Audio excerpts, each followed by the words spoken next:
Well, I'm here in the Oranmore rehearsal rooms today with George Perrin and James Grieve, who are the artistic directors of Paines Plough, with whom we are co-producing the first 5 plays at Oranmore, and which are then going on tour all over the country to Dublin, Newcastle, Coventry and Edinburgh.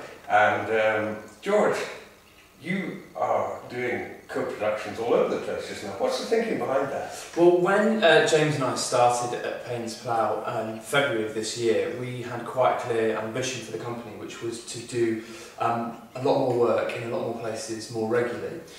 So one of the ways that we wanted to do that was to find people who we could collaborate with, who were already doing kind of inventive work and inventive approaches to touring. So obviously the Paines Plough series is a brilliant opportunity to do quite a lot of work, and what we wanted to do was find a way of taking productions into every corner of the country. So this collaboration was a kind of perfect opportunity to do exactly that.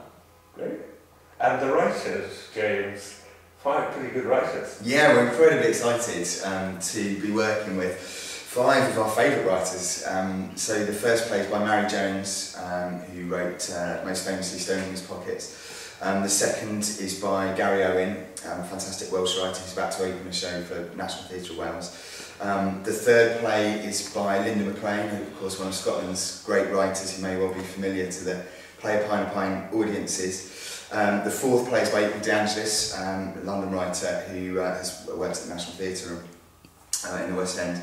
And the last is by David Harrower, again a great Scottish writer. So it's a fantastic collection of great people from several different nations. Yeah, well I think that's one of the things that's so lovely. I mean, here in the rehearsal rooms, in one room, we're hearing Irish accents doing the lovely play that you're directing, and then in the room next door, 3 Welsh voices, and then we're going to be adding Scottish voices and London voices, and they're going to all be touring around the whole country. Yeah, absolutely. And I think the other great opportunity of this whole concept, and you know, it's proven its success here in Glasgow, is just how inviting it is for audiences and how easy it is for them to consume brilliant pieces of work, new work, in a really easy way. And we're really, really hopeful that across country, in Newcastle, Coventry and Dublin and Edinburgh, where the season has already started to take off, that people will find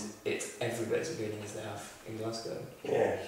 Well, I think the simple thing about it is that it's a part of your normal life, isn't it?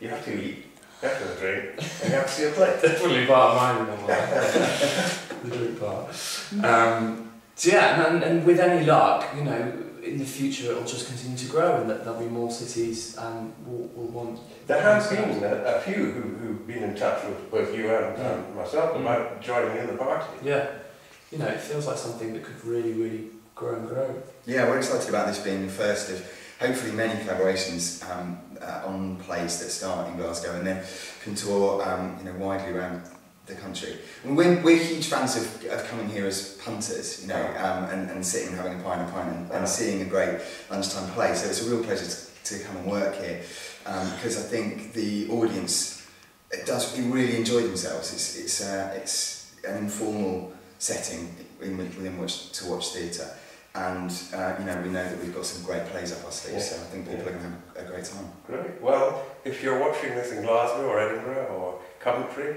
or Newcastle or Dublin, I hope you will come and see one of these plays and hope you come see all these plays and have a lovely time. Thank you.